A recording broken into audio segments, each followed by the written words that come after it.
在谈论豪华汽车品牌时，我们往往会陷入一种误区，认为它们可以根据销量被简单的划分为一线、二线。然而，真正的豪华品牌，其地位并非由销量数字单独决定，而是由市场定位、历史底蕴、血统传承等一系列复杂因素共同铸就。首先，让我们摒弃那种以销量论英雄的观念。在豪华汽车领域，销量或许能反映出品牌的受欢迎程度，但绝不能成为衡量品牌价值的唯一标准。比如奔驰、宝马、奥迪这些德系品牌，因其卓越的品质和深厚的品牌积淀，销量自然居高不下。但它们并非因此就被定义为一线豪华，而是因为它们始终坚守着豪华品牌的定位，无论市场如何变化，都始终如一地提供着高品质的产品和服务。相反，一些销量相对较低的品牌，虽然可能被称为二线豪华，但并不意味着他们在品质上有所妥协。这些品牌或许在市场份额上不如一线品牌那么抢眼，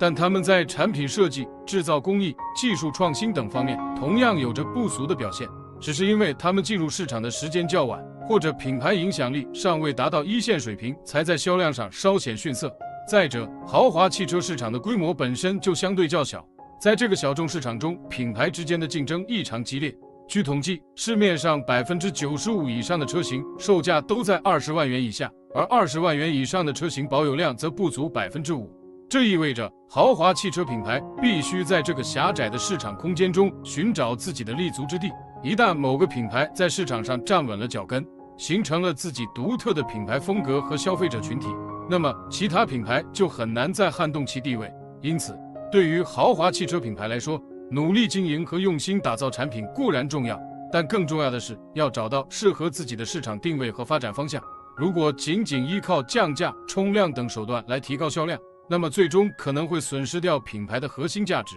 一个豪华品牌如果为了销量而牺牲了品质和服务，那么它就不再是一个真正的豪华品牌了。在豪华汽车品牌中，历史底蕴和血统传承是至关重要的。一个拥有悠久历史和深厚底蕴的品牌，往往能够打造出更具特色和品质的产品。这些品牌通常能够讲述一段令人回味或感动的故事，从而增加产品的附加值和溢价能力。比如，奔驰的豪华与优雅，宝马的运动与激情，奥迪的科技与精致，都成为了他们各自品牌的独特标签。然而，历史底蕴和血统传承并非一朝一夕就能形成的，它们需要时间的积累和岁月的沉淀。因此，对于那些后起之秀来说，要想在豪华汽车市场中站稳脚跟，就需要付出更多的努力和智慧。他们需要找到自己的品牌特色和核心竞争力，并不断地进行创新和升级。只有这样，才能在激烈的市场竞争中脱颖而出。在当前的豪华汽车市场中，德系三巨头奔驰、宝马、奥迪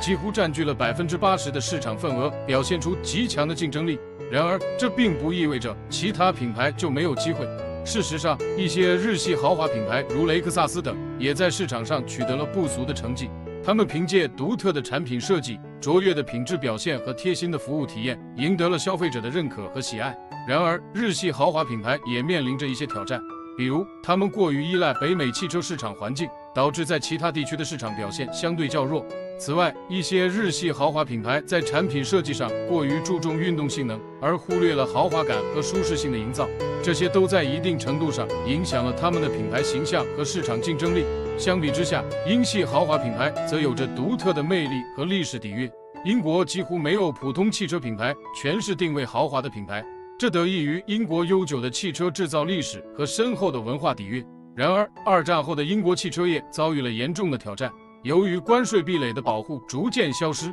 英系豪华品牌面临着来自德系、美系、日系等竞争对手的激烈竞争。最终，一些英系豪华品牌不得不进行兼并重组或拆分出售，以应对市场的变化。尽管如此，英系豪华品牌依然保留着独特的品牌魅力和设计风格，比如路虎的越野性能和豪华感、Mini 的时尚与个性、捷豹的优雅与动感等，都成为了他们各自品牌的独特标签。这些品牌在全球范围内拥有着一批忠实的粉丝和消费者群体。法系车企同样拥有悠久的历史底蕴和卓越的技术实力。然而，二战后的法国汽车业却选择了与英系截然不同的道路。当时，法国政府禁止制造任何豪华品牌车型，这导致法系豪牌彻底退出了市场。然而，这并没有阻止法系车企在汽车领域的发展。相反，他们凭借技术实力在普通汽车品牌中脱颖而出。如今的法系汽车品牌如雷诺、标致、雪铁龙等，虽然不再以豪华品牌自居，但他们在产品设计、制造工艺和技术创新等方面依然保持着较高的水平。这些品牌在全球范围内拥有着一批忠实的消费者群体，并在市场上取得了一定的成绩。回望往期，美系汽车的豪华品牌也曾熠熠生辉，稳坐一线宝座。凯迪拉克以及那些能与劳斯莱斯并驾齐驱的杜森伯格、科尔、奥本，他们曾是豪华车坛的璀璨明星。然而，这些品牌却因过度追求非传统的奢华之道，或破产，或沦为二线，黯然失色。在电影《盖茨比》中，那辆杜森伯格 SSJ 惊艳亮相，售价高达40万美金，相当于当时25辆劳斯莱斯银魅的总和。这足以证明美系豪牌曾经的辉煌与地位。然而，他们却过于依赖本土市场，而那片市场仿佛与世隔绝，与外界的需求格格不入。同时，美系豪车油耗惊人，奢华配置过剩，成为了他们致命的软肋。在那个燃油价格低廉的年代，美系豪牌肆无忌惮地搭载 V8、V10 甚至 V12 发动机，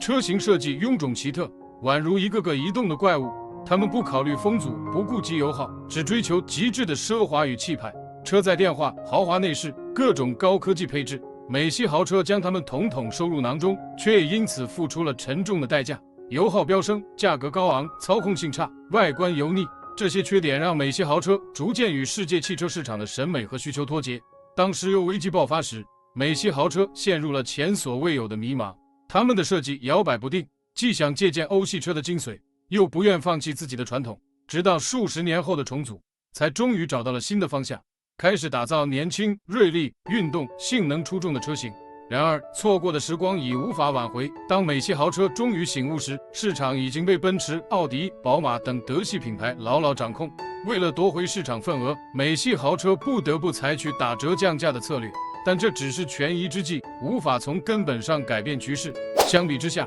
德系豪牌却始终保持稳健的发展态势。他们不仅技术领先，更在设计理念上不断创新，始终保持一线地位。只要德系三巨头按部就班的发展，其他豪华品牌就很难追上，更不用说超越了。至少在燃油车领域，这一格局将长期存在。然而，新能源时代的到来或许将改变这一切。在这个全新的领域里，各大品牌都站在同一起跑线上，谁将脱颖而出，谁将黯然失色，一切都还是未知数。或许未来的豪华车市场将呈现出另一番截然不同的景象。感谢收看本期视频，喜欢的给个免费的赞和关注，下期再见。